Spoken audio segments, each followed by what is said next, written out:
Time to bring the bass back. Mix is the beat of our culture. Your music. I thank God for the opportunity to make music and for that music to be on a platform and people to come out and love. Your stories. It's gold for the Philippines. The next generation of creators, artists, and filmmakers. We bring you the latest and greatest impacting people from our community. Spotlighting inspiring content from Generation Mix. It's just a true honor to be able to do this, especially with all the great Filipino talent here. Discover fresh artists first from around the world. Uniquely Filipino.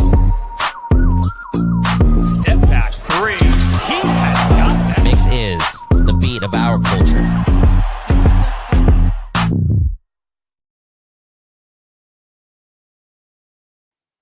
Hey guys, welcome to this MYXclusive interview. I'm Sam with two M's, and happy Tuesday to everybody who's tuning in live here on Mix. Thank you so much for taking time out of your day and joining us here. But in just a bit, I'll be having very special guests who will be joining me, and they are a Filipino-Australian group who I'm so excited to have back on MYXclusive because I did get to talk to them last year, but they are back with their major label debut, which is called F Your Flowers.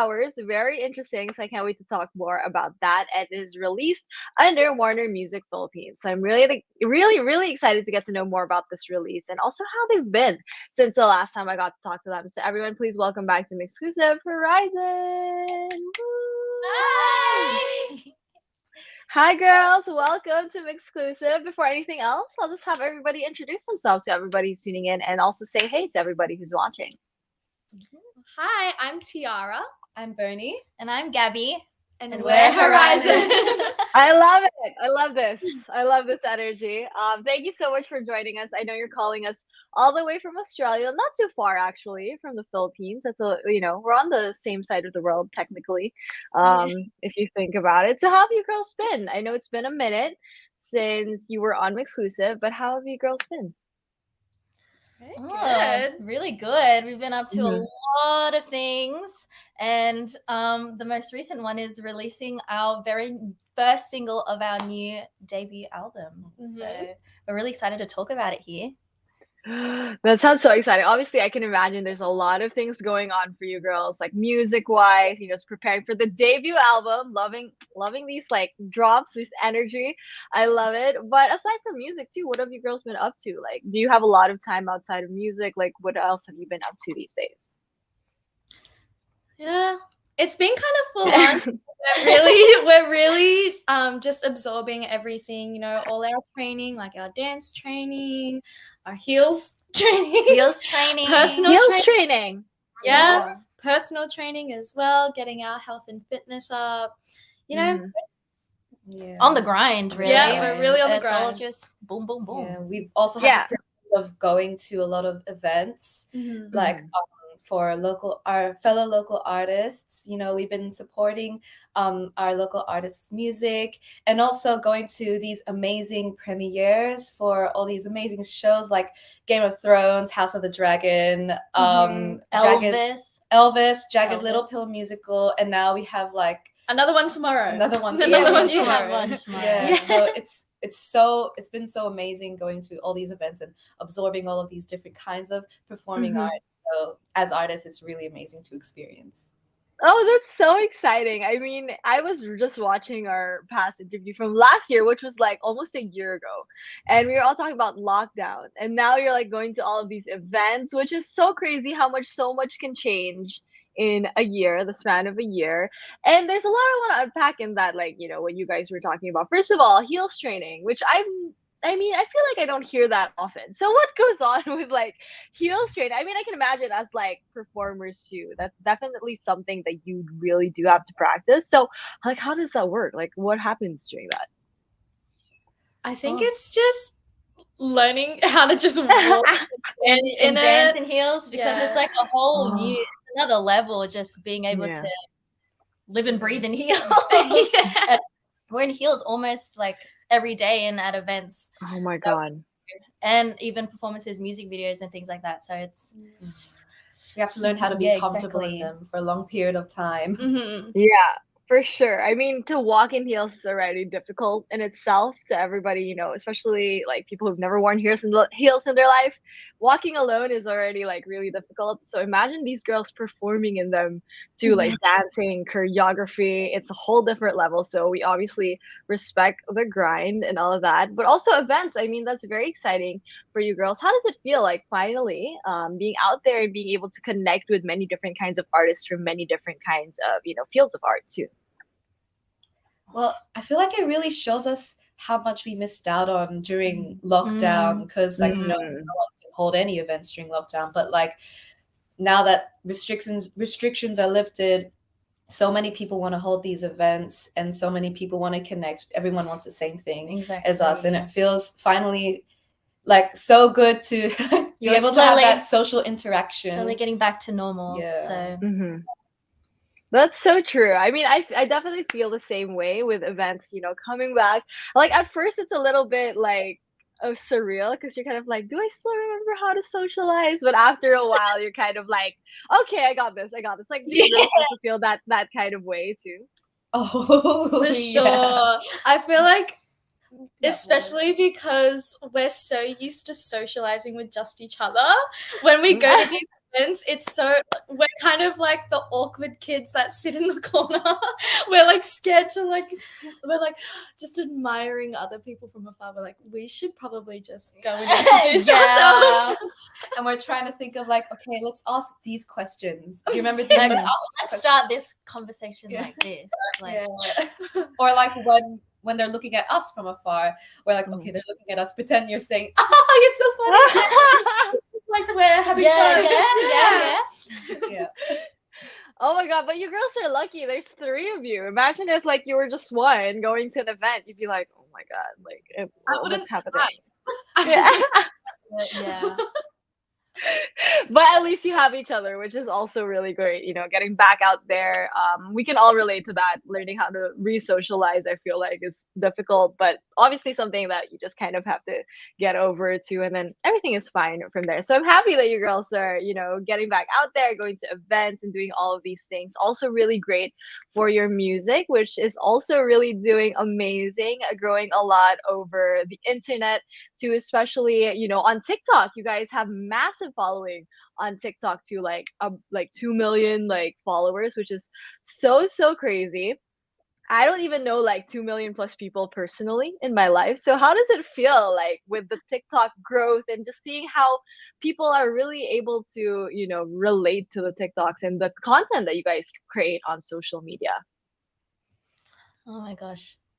We're still very overwhelmed by it, honestly. Like as much as we post on TikTok every day, we've been posting like 3 TikToks a day now that we're posting music. So we just love getting our content out there, and we see a lot of the comments and people sharing it and relating to a lot of it, especially all of our skits. Yeah. Like the last TikTok we just put up, a lot of people were very amused by Gabby's because I was barking at my dog. Yeah. I think it's a good opportunity for us, not even just while we're releasing music, but I think doing other things aside from just our singing, it gives all these 2 million people a chance to see who we are as just people as well as artists. So I think, I don't know, Gabby's barking could be a good party trick, so that'd be fun. I feel like so many girls can relate. Girls who can bark. Oh my gosh. Gems, I think. Obviously, girls who can bark. Can't find that anywhere. So, hold on to that, Gabby, which I think is so cool. But that's so true. It's another way for you girls to kind of connect with your audience, not just like with the music, but just who you are generally as people, which is also always great, especially for me as someone who loves to get to know artists, especially the artists I listen to. It's a great way for you to kind of express yourselves too, not just through music, but obviously music is also a really big part of what you do. And of course, congratulations on the new release, F Your Flowers. Such a good vibe, such a good song too. And I heard it has a very interesting story behind it. So could you tell us more about what inspired F Your Flowers? Well, it basically came about because it was a guy who basically couldn't handle rejection. He couldn't take no for an answer and was borderline harassing me. To the point where he constantly kept messaging me, and I was like, hold up, can you please stop what you're doing? And he's like, yeah, sure, fine, I'll stop. But then I'll send you flowers to your house instead. And so this song kind of just was like the big F you. Yeah.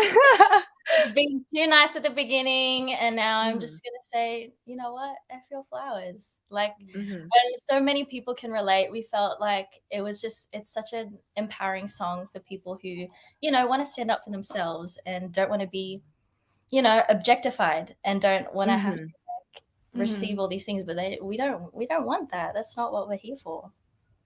For sure. And I think that experience in itself is very relatable, not just for girls. I feel like everybody has had that kind of experience, that they've had someone in their life who really couldn't take no for an answer, couldn't, you know, take a hit at all, which is a very, very annoying situation to be in. And good for you, you know, Gabby, for turning that whole experience and sending out this message, you know, for all of those people who really can't get the point. But I'm sure even like Tiara and Bernie, have you had experiences like this too? Like, that can you relate to what Gabby went through? Yeah, For sure. multiple times going out, you know, just guys coming up to us, and I'm like, no, I have a boyfriend, and they'd be just pushing. I'd be like, okay, it's to the point where like I shouldn't have to even say that I have a boyfriend. I just don't want to, you know. So yeah. And I think for me, I kind of relate to it with the whole women empowerment thing, like just being able to just stand our ground in situations where we're not really expected to stand our ground. So I think it's a nice kind of way of being like, you know what? Yeah, now you're listening to us. Now it's time for you to us type thing. Yeah, which makes the song even like better, in my opinion. You know, it started out from that experience and that idea, but it grew into this whole thing about like women empowerment and being able to stand on your own and say no to these things, no matter how like flattering these people might think it is. You know, being able to say no, I think, is such a powerful and such a power move. So good, you go girls, you know, with creating this song too. So what was it like, obviously taking all of these feelings that you've all had in the past and putting it into the song and kind of delivering that message? So what was it like creating the song too? Oh, I don't know. It was just, I feel like because everyone in the room at the time all had the same kind of mindset of being like, yeah, we know what this song is about. We know what kind of message we want to say. So I think it was such a great collaborative experience to kind of like, everyone just kind of brought something new to the table, and it just turned out to be this song that we were like, yeah. And we also took, because at the time we were also very big fans of Bridgerton, the Netflix show. And it made us realize, you know, in Bridgerton, like it's set in the Regency period, and during that time, women could not say no. They basically had to say anything. They didn't have autonomy over themselves. We were like, hold up, we could actually use this as inspiration for our song and for our music video. So that's where a lot of the coming about of F Your Flowers also came from. Yeah, I love the music video. I mean, as much as I love the song, even the music video gave Bridgerton vibes. Obviously, I thought it was really cool in the start, and then also kind of switch up to more modern day like vibe too. So what was it like finally living out your Bridgerton dream? Creating the music video looked like a lot of fun too. So what was that like? That whole experience like for you girls? It was the best. It was everything we dreamed of. We were like, we were waiting for that moment. And like everything up to it, including like the choreography classes, the dancing classes, because we also had male partners to dance with. You know, like in the Regency period, you could like dance with a partner at the ball. So we also had that experience, which is so fun, and we got to partner dance, got to play with fans, got to act like we were the princesses and queens. Like we big dress. It was so like fulfilling to feel like we're fully in character with all the costumes and hair and makeup and having our dance partners there. Yeah, it just really looked like a lot of fun, like from the opening itself, like when I saw you in like that whole decked out Bridgerton outfit, but like crop top. I loved it. Like, it was so so cute. I was like, I love this so much. And then you started doing the choreography too, and I thought that was really really cool and something new that I have never seen. I feel like in this kind of concept. So shout out to F Your Flowers and of course to you girls as well. Such an amazing release. So to everybody tuning in, if you haven't checked out F Your Flowers by H3rizon, make sure to do so. It's such a vibe. You know, everybody can definitely relate, and it is coming off of their debut album as well. So could you tell us more about, you know, what everybody can, you know, look forward to also, you know, what's it been like working on it too, especially with this amazing release F Your Flowers? I think for this album, what people can really expect is that we're not limiting ourselves to one specific like genre or style. We just want to be very multifaceted beyond our artistry with this album. So it's kind of like, you know, especially with the upcoming singles that we're planning to release, hopefully in the next couple months, like we just want people to go in with an open mind and really use this album as an introduction to who we are as artists and what we do with our music. So then our fans could also expect us to be performing a lot more and hopefully going to the Philippines. We're aiming for either at the end of this year or beginning of next year. We're just crossing our fingers. We really want to visit not only our loved ones, but meet a lot of the fans that we know are there. So yeah, hoping, crossing our fingers. Yes, we're gonna manifest it. I mean, it's gonna be a very surreal moment for you girls to visit the Philippines too, and we will obviously welcome you with open arms. You're always welcome here. Welcoming you back here. Obviously, a lot has changed, but it's gonna be, you know, an amazing show for sure. And we can't wait for that to happen. Also for the album to drop and just everything. Like, we can't wait for everything that you girls have in store for everybody. But before I let you go, do you have a message to all your Filipino fans who are loving the music and can't wait to have you over in the Philippines when the time is right? Yes. We can't wait to meet all of you. We're so looking forward to it just so much. And we have so much to bring for you guys. We have like a lot of new music, a lot to bring to the stage. Yeah. Go for it. Go for it. Go for it, Gabby. I was just gonna say, make sure to keep posted on all our socials at H3rizon Music on all them. All of our new social updates because we're gonna be doing a lot of stuff. And don't forget to stream F Your Flowers on all your favorite streaming platforms and watch our music video on our YouTube channel. There you go, guys. So make sure to follow them everywhere so you're updated with everything that they have going on, like shows, music, and also when they come to the Philippines. We're saying when because it is going to happen very, very soon. So make sure to follow them everywhere, online, not in real life. That's a little bit weird. So make sure to do it online, obviously. So also make sure to listen to F Your Flowers, stream it everywhere, and also watch its music video available on their YouTube as well. But thank you so much, Gabby, Bernie, and Tiara, for joining us here today on MYXclusive. I can't wait to meet you girls when you come to the Philippines very, very soon. So thank you so much. Yes. Thank you. And thank you as well to everybody who tuned into this MYXclusive interview. Once again, this has been Sam with 2Ms and H3rizon. Thank you, everybody. Thank you.